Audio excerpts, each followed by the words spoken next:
Welcome to the Daily Chronological Bible. My name's Hunter, and we are reading through the Bible in chronological order as a single story. And that story is all about Jesus. It is a revelation of Him, and He has revealed to us the heart of the Father. Today, May 24th, we start in 1 Kings chapter 8, verses 54 through 66, 2 Chronicles chapter 7, verses 1 through 10, 1 Kings 9, verses 1 through 9, 2 Chronicles 7, 11 through 22, and 1 Kings chapter 9, verses 10 through 14. This is the word of the Lord. 1 Kings chapter 8. When Solomon finished making these prayers and petitions to the Lord, he stood up in front of the altar of the Lord, where he had been kneeling with his hands raised toward heaven. He stood and in a loud voice blessed the entire congregation of Israel. Praise the Lord, who has given rest to his people Israel, just as he promised. Not one word has failed of all the wonderful promises he gave through his servant Moses. May the Lord our God be with us, as he was with our ancestors. May he never leave us or abandon us. May he give us the desire to do his will in everything and to obey all the commands, decrees, and regulations that he gave our ancestors. And may these words that I have prayed in the presence of the Lord be before him constantly, day and night, so that the Lord our God may give justice to me and to his people Israel, according to each day's needs. Then people all over the earth will know that the Lord alone is God and there is no other. And may you be completely faithful to the Lord our God. May you always obey his decrees and commands, just as you are doing today. Then the king and all Israel with him offered sacrifices to the Lord. Solomon offered to the Lord a peace offering of 22,000 cattle and 120,000 sheep and goats. And so the king and all the people of Israel dedicated the temple to the Lord. That same day the king consecrated the central area of the courtyard in front of the Lord's temple. He offered burnt offerings, grain offerings, and the fat of peace offerings there, because the bronze altar in the Lord's presence was too small to hold all the burnt offerings, grain offerings, and the fat of the peace offerings. Then Solomon and all Israel celebrated the festival of shelters in the presence of the Lord our God. A large congregation had gathered from as far away as Lebo Hamath in the north and the brook of Egypt in the south. The celebration went on for 14 days in all, 7 days for the dedication of the altar and 7 days for the festival of shelters. After the festival was over, Solomon sent the people home. They blessed the king and went to their home joyful and glad, because the Lord had been good to his servant David and to his people Israel. 2 Chronicles chapter 7. When Solomon finished praying, fire flashed down from heaven and burned up the burnt offerings and sacrifices, and the glorious presence of the Lord filled the temple. The priests could not enter the temple of the Lord, because the glorious presence of the Lord filled it. When all the people of Israel saw the fire coming down and the glorious presence of the Lord filling the temple, they fell face down on the ground and worshipped and praised the Lord, saying, "He is good. His faithful love endures forever." Then the king and all the people offered sacrifices to the Lord. King Solomon offered a sacrifice of 22,000 cattle, 120,000 sheep and goats. And so the king and all the people dedicated the temple of God. The priests took their assigned positions, and so did the Levites who were singing, "His faithful love endures forever." They accompanied the singing with music from the instruments David had made for praising the Lord. Across from the Levites, the priests blew the trumpets while all Israel stood. Solomon then consecrated the central area of the courtyard in front of the Lord's temple. He offered burnt offerings and the fat of peace offerings there. Because the bronze altar he had built could not hold all the burnt offerings, grain offerings, and sacrificial fat.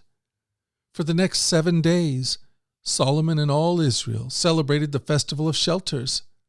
A large congregation had gathered from as far away as Lebo-Hamath in the north and the brook of Egypt in the south.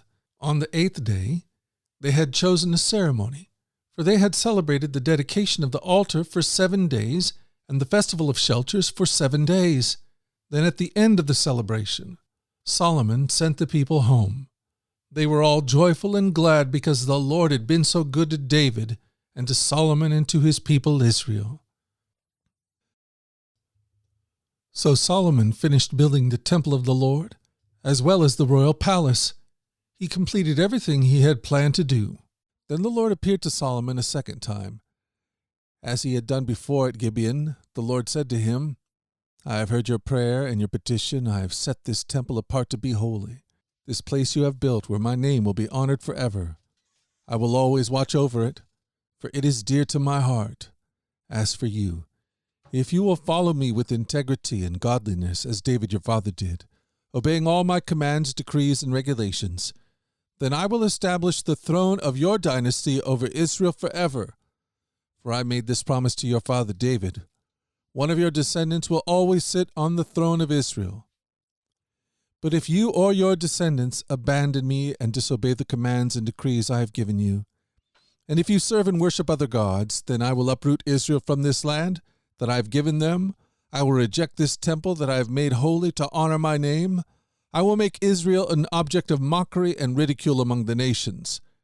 And though this temple is impressive now, all who pass by will be appalled and will gasp in horror. They will ask, why did the Lord do such terrible things to this land and to this temple? And the answer will be, because his people abandoned the Lord their God, who brought their ancestors out of Egypt, and they worshipped other gods instead and bowed down to them. That is why the Lord has brought all these disasters on them. So Solomon finished the temple of the Lord, as well as the royal palace. He completed everything he had planned to do in the construction of the temple and the palace. Then one night the Lord appeared to Solomon and said, I have heard your prayer and have chosen this temple as the place for making sacrifices. At times I might shut up the heavens so that no rain falls, or command grasshoppers to devour your crops, or send plagues among you. Then if my people, who are called by my name, will humble themselves and pray and seek my face and turn from their wicked ways, I will hear from heaven and forgive their sins and restore their land. My eyes will be open and my ears attentive to every prayer made in this place. For I have chosen this temple and set it apart to be holy, a place where my name will be honored forever. I will always watch over it, for it is dear to my heart. As for you, if you faithfully follow me as David your father did, obeying all my commands, decrees, and regulations, then I will establish the throne of your dynasty. For I made this covenant with your father David when I said, one of your descendants will always rule over Israel.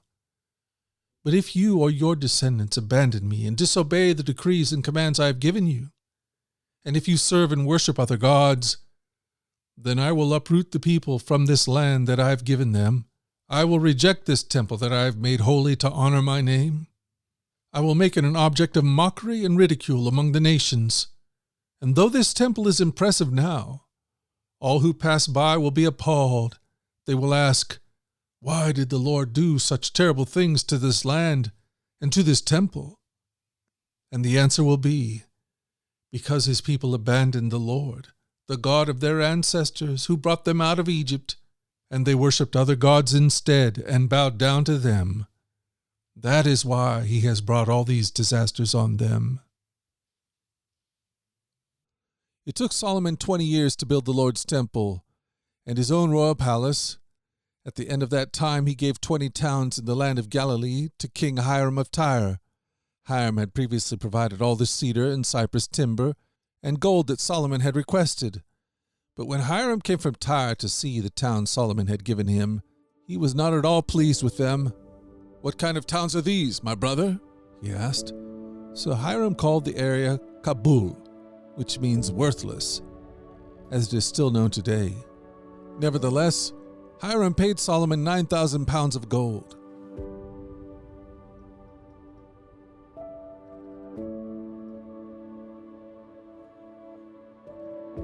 Thank you for joining us at the Daily Chronological Bible.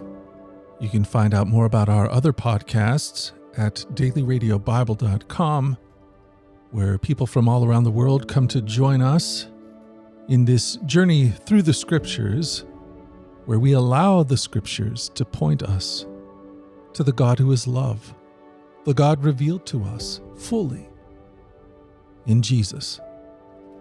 Again, that website is dailyradiobible.com. Until tomorrow, let's go forward in God's joy. Let's let His joy be our strength. And let us always remember this, that you are loved.